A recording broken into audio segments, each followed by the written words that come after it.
네, 정부가 현행 거리두기 단계를 2주간 더 연장을 합니다. 전국적으로 5인 이상 사적 모임이 금지돼서 이번 설 연휴에 고향이나 친지 방문 또 가족 간의 모임도 사실상 어려워졌습니다. 국내 첫 백신 도입을 앞두고 코로나19의 기세를 확실히 꺾겠다는 계획입니다. 오늘 자세한 내용 두 분과 짚어봅니다. 백순영 가톨릭 의대 명예교수, 김수민 시사평론가와 함께합니다. 어서 오세요. 네, 어서 오십시오. 안녕하십니까. 예. 오늘 내일부터 시작되는 거리두기 단계가 나오는데 똑같이 변함없이 그냥 2주간 더 설 때문에 연기가 되는 건가 보죠? 예, 지금 상황으로 보면은 오늘은 355명으로 어제보다 100명이나 줄은 것처럼 보이기는 하지만 사실은 이 주말 효과가 항상 있었기 때문에 네. 전일에 비해서 전일 4만 7천 명 진단 검사를 했었는데 2만 4천 명이었기 때문에 반 이상 줄었거든요. 예. 그래서 평일로 치면 아직도 400명대라고 볼 수 있는데 문제는 지금 이것을 판단할 시간적인 여유가 없었다는 것이죠. 지금 오늘 판단한 것으로 봐서는 지금 이것이 상승 추세인 것인지 아니면 감소 추세로 갈 수 있는 것인지에 대한 판단을 조금 더 두고 보겠다는 일종의 일주일 정도의 유예 기간이지만 5인 이상 모임 금지는 설 연휴까지도 계속 갖고 가겠다는 것은 뭐 기본적인 방침이고요. 하지만 지금 국민들의 이동량이 늘어나고 있는 데다가 감염 재생산 지수도 1을 넘고 있어서 지금 이 시기에 좀 주의하지 않으면은 400명대 유지하고 있다가 증가 추세로 갈 수 있기 때문에 사실은 원하기는 400명대 이하로 좀 떨어지면서 완만하더라도 감소 추세로 가서 당분간 300명대를 유지하면서 전체적으로 봄까지 200명대까지 내려갈 수 있으면 좋겠습니다만은 이건 기대 섞인 사항이고요. 지금으로 봐서는 아직은 어떻게 예단할 수 없는 그런 아슬아슬한 상황이기는 합니다.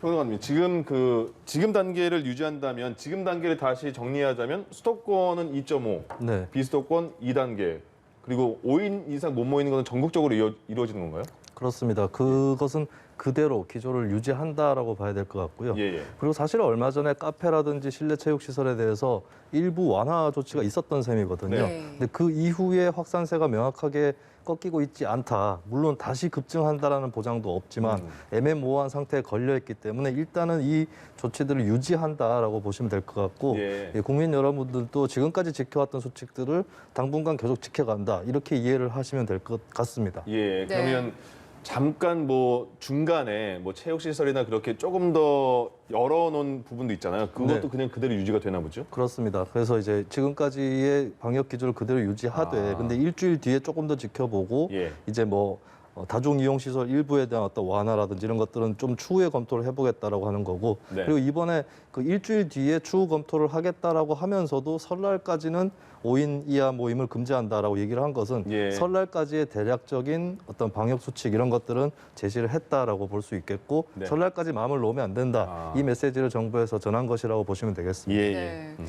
그동안에 일부 다중이용 시설에 대해서 형평성에 대한 지적이 계속 있어 와가지고 이번에는 일부 조정이 있긴 있었습니다. 그래서 영화관이나 헬스장 같은 시설에서는 조금 변화가 있었는데 일단 영화관이 한 칸씩 원래 뛰어 앉아 있어야 되는데 조금 변화가 있다고요? 네, 영화관 같은 경우는 1.5단계나 2단계에서는 같이 동행한 사람들끼리는 앉을 수 있는데 그 밖에는 이제 한 칸씩 뛰어 앉는 그렇게 적용이 될 것이고 2.5단계 수도권에는 이제 두 칸씩 뛰어 앉는 것으로 그렇게 적용되는 것이 이번에 새로 나온 방침입니다. 그리고 스키장 같은 경우에도 9시 이후에 허용하겠다라고 하는 것이 이번에 또 추가가 됐고요.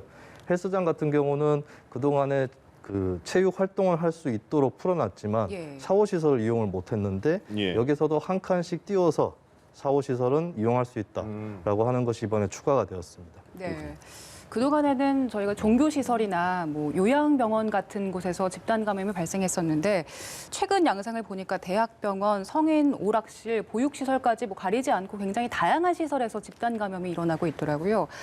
이런 상황들을 미뤄봤을 때 다시 대유행이 시작되지 않을까, 3차 유행이 아직 사그러들지 않았는데 이런 걱정들이 있더라고요. 그거는 맞습니다. 이 1차 유행이 끝나면서 거의 한 자리 숫자까지 떨어졌고 2차 유행이 끝나면서도 사실은 한 100명 수준까지 떨어져서 두 자리 숫자였거든요. 100명 이하였기 때문에. 근데 지금 3차 이 유행이 진행 중이면서 지금도 300명, 400명이기 때문에 지역사회에 있어서 무증상 감염이 상당히 많이 아직도 남아 있어서 이것이 언제 산발적인 집단 발생이 대규모 발생이 될 수 있는지 아직까지도 예단할 수가 없는 상황이라서 어딘가에서 돌발적으로 큰 유행이 한번 나오게 되면은 상당히 심각한 문제가 될 수가 있고 통제 불가능한 상황까지 갈 수가 있기 때문에 지금 이 시기, 즉 이 설 연휴가 지나기까지 잘 통제가 되어야만 그 이후에 백신 접종할 때까지 어느 정도 통제가 가능할 수 있지. 만약에 많이 늘어난다 그러면은 백신 접종하는 이 상황 자체가 여러 가지로 어려울 수가 있거든요. 예. 보건소 또는 여러 가지 의료진들 모든 사람들이 환자가 늘어난 거에 따라 의료 체제에 부담이 생기고 또 이 접종하는 데 있어서도 거리두기 하는 데 있어서 굉장한 부담감이 생기는 여러 가지 문제가 생기기 때문에 원활하게 가지 않을 수가 있습니다. 따라서 예. 이 백신이 지금 어느 정도까지 빨리 맞을 수 있는지는 모르지만 일단은 2월 말까지라고 하더라도 한 달밖에 지금 바로 2월이기 때문에 네. 이 한 달 안의 기간 동안에 얼마나 잘 통제를 할 수 있느냐가 굉장히 중요한 일일 수가 있죠. 예. 예. 교수님, 그 지금 한양대 병원에서도 집단 감염이 확인이 돼서 한 층은 이제 격리로 됐잖아요. 그 이후의 추이는 어떻게 좀 보세요? 일반적으로 대학병원들은 엄청나게 방역을 잘하고 예. 하다못해 보호자 한 명에 대해서도 전부 전수검사, 진단검사를 하고서 보호자로서 입원한 사람들을 돌볼 수 있게 하고 있거든요. 예. 하지만 여기서 만약에 감염이 일어났을 경우는 심각한 부분이 있습니다. 그 병원 안으로 들어왔을 때 우리 입원실의 특성상 전부 다 독실은 아니거든요. 네네. 5인실 같은 데가 많으면서 탕비실이라든지 이런 데에서 접촉이 있기 때문에 그 층에 있는 사람들은 상당히 많이 감염이 확산될 가능성은 있는데 예. 그 층만 또 잘 막으면은 사실은 의료진인 경우에 있어서는 다른 층들을 많이 다니지만 의료진들은 마스크 쓰기라든지 개인 위생 철저히 하고 있기 때문에 네. 사실 확산이 되는 것은 제한적이기는 해요. 그래서 지금도 아마 30명까지는 늘어나고는 예. 있습니다만은 전체적으로 뭐 폐쇄가 된다든지 코호트 격리를 한다든지 하는 것은 아닐 것으로 보여서 예. 어느 정도 시간이 지나면은 이것은 제한적으로 아마 다 풀리고 수습이 될 것으로는 예상을 하고 있습니다. 네. 네, 알겠습니다. 오늘 대책이 나왔는데 그 강화된 조치가 유지되긴 하지만 평소보다는 설 연휴가 껴있기 때문에 이동량이 좀 증가하지 않을까 이런 예상들이 있더라고요. 저희가 지난 추석에도 강화된 거리두기를 유지한 채로 갔었는데 지난 추석과 비교했을 때 저희가 지난 추석과는 많은 다른 점이 있죠. 예. 일단 그 3차 유행이 시작하기 전이었고 환자 수도 한 2자릿수 정도밖에 안 됐었고요. 예. 우리 국민들이 굉장히 많이 신경을 쓰셔서 큰 유행은 없었는데 예. 계절적으로도 그때는 여름이 지나는 가을경이었기 때문에 이 우리들의 접촉이 그다지 많지 않은 상황인데 예. 지금 상황에서 보면은 지금 2월 초로 가는 상황에서 300명, 400명이면서 겨울이 아직도 끝나지 않았고요.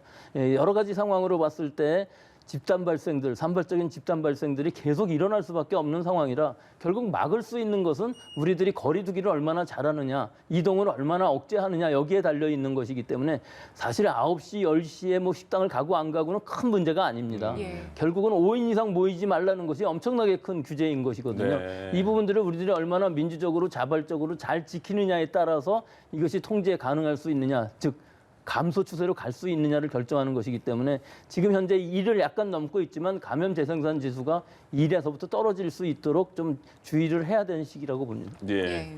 평론가님, 지금 400명 또 500명대 안쪽으로 왔다 갔다 그런 그 확진자 수가 꽤 오래됐잖아요. 네.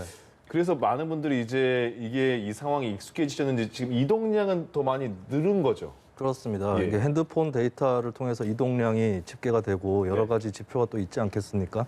이게 지난 12월부터 많은 사람들이 자제를 해서 이동량을 줄였는데 아무래도 좀 인내 한계가 도달할 수 있죠. 그리고 예. 최근에 좀 날씨가 풀린 날들이 또 있기도 했었고 그런 것 때문에 이동이 더 많이 되는 거 이것은 인지상정이라고 볼 수 있겠습니다. 네. 하지만 아직까지 유행이 끝나지 않았다라는 거를 우리가 좀 감안을 할 필요가 있고 그리고 지금까지의 1, 2, 3차 유행을 살펴보면 유행 기간이 뒤로 갈수록 더 길어집니다. 예. 1차보다 2차가 길고 2차보다 3차가 길거든요.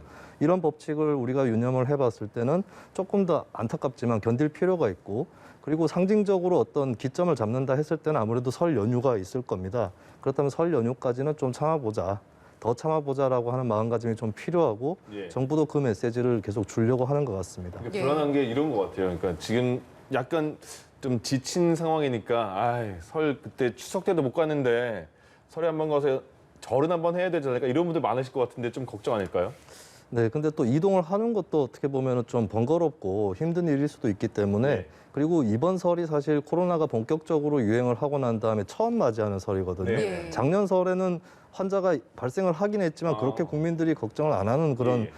설이었는데 코로나 유행 이후에 처음 맞이하는 달력이다라고 좀 생각을 하신다면은 특히 내년 설이라든지 또 올해의 추석이라든지 이때도 우리가 어떻게 명절을 맞이할 거냐 이거를 좀 그려보신다면은 이번 설은 적어도 좀 자제할 필요가 있다라는 결론을 만들 필요가 있죠. 그러네. 네, 예. 알겠습니다.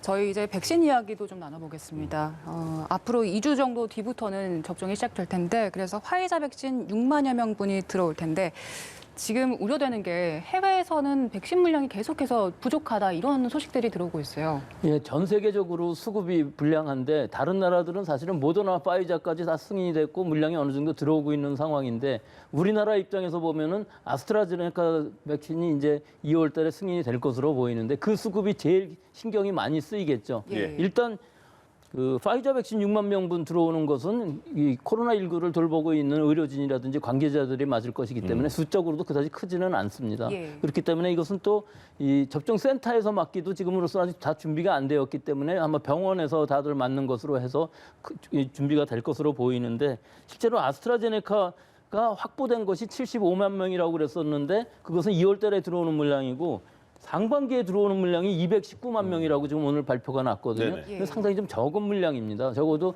5월 달부터 2월부터 들어오는데 1,000만 명분을 우리가 계약을 하고 있는 상황인데 상반기에 219만 명 들어온다고 그러면 상당히 적은 물량이기 때문에 여기에 이제 5월 달에 백신이 들어오는 것이 모더나하고 얀센 백신이 이제 들어올 수 있을 것으로 보이는데 아직 예. 승인은 안 된 상황이죠. 모더나는 우리나라에 아직 승인 신청도 안 했으니까요. 이 물량이 굉장히 많은데 2천만 명분이 과연 얼마나 수급이 잘 돼서 들어올 수 있느냐 하는 것이 관건으로 보이거든요. 그러면서 이제 아스트라제네카가 상반기에 다 못 들어온다고 그러면은 얀센 600만 명분은 아마 들어올 수 있을 것으로 보이기 때문에 이건 예. 한 번 접종하면 가능하고 2도시에서 8도시까지 유통이 가능하기 때문에 상당히 손쉽게 맞출 수는 있기 때문에 전체적으로 봤을 때 1,000만 명을 우선 목표로 해야 되는데 상반기 안에 1,000만 명 맞추는 것이 그렇게 간단해 보이지는 않는 그런 상황일 수가 있습니다. 네, 예. 그러면 그 당장 들어오는 화이자 백신 6만 명분이요. 우선 접종 대상자인 의료진이랑 중증 환자들에게 충분히 다 공급이 가능할까요? 그건 전혀 그렇지 않죠. 6만 명이라는 것은 상당히 제한적인 숫자이기 때문에 이 코로나19를 직접 돌보고 계신 전담병원이라든지 뭐 생활치료센터라든지 뭐 여러 군데에 있어서 환자와 직접 접촉이 있는 분들만 다 맞추려도 아마 안 될 겁니다. 예. 그렇기 때문에 이 숫자는 일부 제한적이고 그 이후에 들어오는 아스트라제네카 백신이 우리한테는 제일 먼저 맞을 수 있는 즉 의료진이 아닌 일반 고령 위험층에 맞을 수 있는 것은 아스트라제네카라고 생각합니다. 예.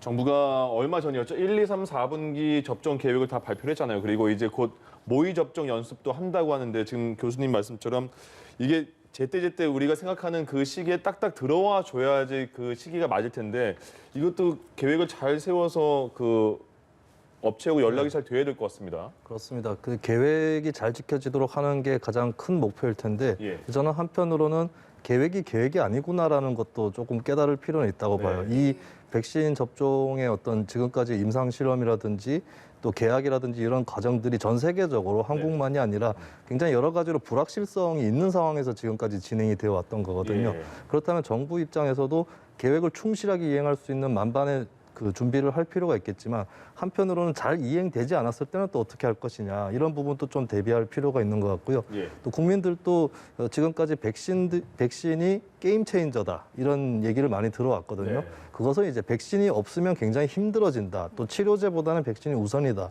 이 정도의 의미로 받아들여야지 백신이 곧 올 것이고 이게 되면은 다 잘 될 거다. 이렇게 좀 풀어져 있는 것은 좀 곤란하다. 그래서 네. 좀 이렇게 말씀드리는 것도 한번 죄송하지만 백신은 백신대로 가는 건데 거리두기라든지 방역 수칙 이것을 쉽게 풀면 안 된다. 이걸 좀 같이 명심을 할 필요가 있겠습니다. 예, 말씀하신 알겠습니다. 것처럼 백신 들어오면 모든 게 해결이 될 것이다 이런 기대감을 가지고 계신 분들이 상당히 많은 것 같아요. 예. 제때 제대로 들어오고 2회 접종을 다 한다면은 충분히 가능하죠. 게임 체인저일 수가 있는데 전 세계적으로 보면은 그런 상황이 전혀 아닙니다. 예. 2회 접종하는 그 물량조차도 맞추지 못해서 그것을 뭐 6주 뭐 그래서 3개월씩 이렇게 늘리고 있는 상황이기 때문에 기간을 나눠서, 예. 길게 늘릴 수밖에 없다는 것은 늘리고 싶어서 늘리는 것이 아니라 수급이 안 되기 때문에 그렇게 늘리는 것인데 예. 그만큼 효과가 떨어지고 이것이 더 중대한 문제가 생길 수 있는 것이 이 백신 접종 속도가 따라가지를 못하면은 변이주가 먼저 나올 수가 있습니다. 그러면은 연말쯤 되면은 변이주에 의해서 이 백신이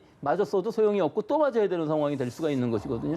물론 지속기간도 중요한데 예. 변이주라는 것도 지금 상당히 빨리 가고 있어서 남아공 변이주 같은 경우에 있어서는 여러 백신들이 지금 효과가 굉장히 제한적이라고 하고 있거든요. 예. 물론 이 항체만의 문제는 아닙니다. 이 백신을 맞았을 때는 우리가 세포 면역이라고 그래서 T셀 면역이 생긴다면은 결국은 증상이 가벼워지고 중증으로 가지 않기 때문에 효과는 충분히 얻을 수 있는 것이니까 네. 충분히 명수만 맞출 수 있으면 되는데 지금 상황으로 봐서는 우리나라에서 상반기 안에 1,000만 명 이상 맞추는 것 자체가 좀 여러 가지 불확실성이 있어서 지금 말씀하신 것처럼 계획은 있지만 예. 이 프렌드 분명히 만들어 놔야 된다 하는 것을 꼭 말씀드리고 싶습니다. 네, 그래도 저희가 좀 희망적인 점을 이야기해보자면 예. 이스라엘에서는 지금 화이자 효과가 한 92% 정도는 효과를 보이고 있다 이런 보도가 나오고 있더라고요. 우리나라도 이제 화이자를 먼저 접종을 하니까 이런 기대감을 좀 가져봐도 괜찮겠습니까? 근데 아까도 말씀드렸지만 파이자의 경우는 6만 명이기 때문에 네. 일반인들이 접종을 받는 것은 아니고요. 예. 여기서 이 92%라는 건 엄청난 숫자입니다. 이 이스라엘에서 30%가 맞았는데 92%는 감염 자체가 되지 않았고 예. 나머지 8%는 감염이 되는 사람들도 중증으로 가지 않고 입원을 하지 않았다는 얘기이기 때문에 거의 100%가 예방 효과를 가졌다는 뜻이거든요. 예. 따라서 이게 시간대로 2번만 맞는다면은 완전히 게임 체인저가 될 수가 있는 것인데 이 이스라엘은 인구도 적고 물량도 충분했기 때문에 이게 가능한 반면에 예. 그 나머지 나라들 뭐 예를 들어서 미국만 해도 자기네 나라에서 개발을 했는데도 불구하고 2차례 접종을 제대로 못하고 있는 상황이거든요. 영국도 마찬가지입니다. 예. 자기 나라에서 개발한 아스트라제네카 백신조차도 이 물량에 문제가 생기고 유럽 전체가 그렇고요. 우리나라라고 하더라도 사실은 아스트라제네카 백신을 안동에서 SK바이오사이언스에서 위탁 생산으로 만들고는 있습니다만 사실 네. 그게 우리 거는 아니거든요. 아스트라제네카에서 우리한테 물량을 줘야만 되는 것이기 때문에 이 물량 수급에 딸려 있다고 볼 수가 있고요. 적어도 상반기 안에 1,000만 명 정도라도 맞출 수 있다면은 우리도 위중증 환자라든지 또는 사망자를 많이 줄일 수가 있어서 어느 정도 공포로부터는 벗어날 수가 있는데 예. 이 목표대로 과연 될 수 있는지 앞으로 5개월간 예. 2월 말부터 시작을 하는데 실제로 맞는 거는 한 4개월 정도 되겠죠. 의료진을 떠나서 고령층만 먼저 맞을 수 있다면은 상당히 효과는 있을 것으로는 봅니다. 예. 이스라엘 같은 경우가 굉장히 백신의 효과가 많다 이런 거를 굉장히 많이 비교를 하잖아요. 근데 이스라엘이 인구도 1,000만 명도 안 되는 거죠. 네, 그리고 그렇습니다. 다른 나라 비교했을 때 이스라엘만 유독 그렇게 잘 되니까 이스라엘을 거의 기준으로 잡고 있는 게 아닌가라는 생각도 들어요. 네, 이스라엘을 기준으로 잡는 거는 좀 곤란할 것 같습니다. 예. 좀 특수한 사례라고 봐야 될 것 같고 결국에 이제 뭐 백신 중에서 한 번 맞으면 되는 백신도 있지만 예. 화이자 같은 경우는 2번 맞아야 되는 거고 대부분이 그렇지 않습니까? 예. 그럼 2번을 다 맞아야 효과가 있는 것이기 때문에 예, 그 2차 접종까지 원활하게 다 진행이 될 거냐 이게 또 사람들이 맞다 보면 한 번만 맞아도 괜찮지 않을까 이런 심리가 또 있을 수 있는 거거든요. 네. 그런 부분들도 좀 난관이 될 수 있는 요인이다라는 것을 지적을 하고 싶고 또 화이자 같은 경우는 이제 아스트라제네카하고 비교했을 때 조금 단점이 될 수도 있는 부분이 아스트라제네카는 1차 접종 시에 효과가 좀 더 높은 것으로 예. 예, 그렇게 알려져 있고 그다음에 이제 1, 2차 접종 간의 간격이 좀 길어도 되는 편이거든요. 네. 근데 화이자는 그렇지 않기 때문에 화이자 접종 시에는 이제 그 간격이 멀어지지 않도록 원활하게 진행될 수 있도록 하는 것이 가장 우선이다라는 것을 지적을 하고 싶고 이스라엘처럼 빨리 되지 않을 수 있다라는 거 이건 좀 명심할 필요가 있겠습니다. 예. 네, 알겠습니다. 그리고 아스트라제네카에 대해서 우리 정부가 오늘부터 전문가 검증을 시작했는데 이 백신은 고령층에 대해서 효과가 조금 미비하다 이런 결과들이 있었잖아요. 그래서 독일에서는 일단 65세 미만만 접종을 하기로 결정을 했었는데 우리나라에서는 어떤 결과가 나올 걸로 예상하세요? 이게 지금 독일의 경우는 이거 과민 반응이고요. 잘못된 예. 가짜 뉴스에 의해서 이런 상황이 되었는데 예. 모든 백신은 그럴 수밖에 없습니다. 65세가 넘어가면은 면역력이 떨어지기 때문에 그만큼 예. 항체도 덜 만들어지는 것은 뭐 독감 백신이나 이런 건 40%, 60% 정도밖에 안 되거든요. 그렇죠. 예. 예, 그렇기 때문에 이 지금 65세 이상이 별 효과가 없다는 것은 완전 그 근거 없는 얘기고요. 1상, 2상만 보면은 굉장히 효과가 좋았습니다. 그런데 임상 3상에서 고령자들을 많이 안 했기 때문에 그 효과가 불확실하다는 불확실성은 있기 때문에 그런 부분을 염려하는 부분들은 있는데 실제로 영국의 MHR에 의해서 승인을 했고 수백만 명 이상이 벌써 맞고 있고 그 효과에 대해서 아마 이제 발표를 할 것으로는 보이는데 굉장히 기대가 되는 부분이 분명히 있습니다. 물론 1차 맞았을 때 70% 정도라고는 하지만 2차까지 다 맞은 후에 그 면역력이 생기는 것은 사실은 파이자나 모더나에 못지않게끔 방어력은 생길 것으로 보여요. 즉 예. 면역 강체뿐만 아니라 증증으로 가지 않는 것이 훨씬 더 중요할 수가 있거든요. 그러니까 그만큼 많이 예방이 된다 그러면은 사실은 90%라는 것과 70%라는 것이 큰 차이는 없는 것이죠. 감염이 된다 할지라도 다른 사람한테 옮겨줄 수 있을지는 몰라도 내 몸에 증상이 나타나지 않고 혹은 경증이라면은 충분히 예방주사로서 효과가 있는 것이기 때문에 예. 지금 상황에서 보면 우리가 예단을 해서 이것이 65세 이상이 더 면역력이 안 생긴다 하는 것은 얘기할 필요가 없는 것으로 보이고 우리 식약처에서도 이 모든 자료들을 다 가지고 지금 심사를 하고 있기 때문에 이 3단계 심사를 거치는 동안에 우리의 18세 이상의 모든 연령에게 접종할 수 있을 것으로 보이고 여러 장점들이 많이 있습니다. 이 부작용 면에서도 그렇고 또 유통 면에서도 2도시에서 8도시에서 충분히 유통을 할 수가 있기 때문에 예. 우리한테 처음 맞는 백신으로서는 상당히 적합하다고 봅니다. 그럼 마지막으로 이제 백신들이 지금 귀에 많이 익숙한 백신이 나오는데 존슨앤존슨에서도 백신을 개발하나 봐요. 시간이 지날수록 새로운 백신이 나올 것 같은데 이거 좀 소개해 주시죠. 네, 이 백신은 장점이 이제 뭐 보관이나 유통 이런 것도 용이한 측면이 있거니와 한 번 맞아도 되는 그런 백신이 또 존슨앤존슨 쪽에서 개발을 하고 있는 백신입니다. 그리고 뭐 하나 더 있는 것이 이제 노바백스라고 해서 노바백스도 조금 더 화이자 모더나에 비해서는 좀 익숙한 플랫폼을 통해서 만들어진 그런 백신이고요. 그리고 이런 백신들이 이제 변이 바이러스에 어느 정도의 강점이 있을 거냐라고 하는데 소폭 효과가 떨어지는 건 사실이에요. 근데 그것은 전제를 해둬야 될 부분이고 하지만 이제 우리가 좀 다종의 그 다양한 종류의 백신을 확보하는 길로는 인류가 가고 있다라고 하는 것은 분명히 말씀드릴 수 있겠습니다. 네, 예. 오늘 말씀 여기서 마무리하겠습니다. 오늘 코로나19와 관련해서 백순영 가톨릭 의대 명예교수 김수민 시사평론가와 함께했습니다. 고맙습니다. 고맙습니다. 예.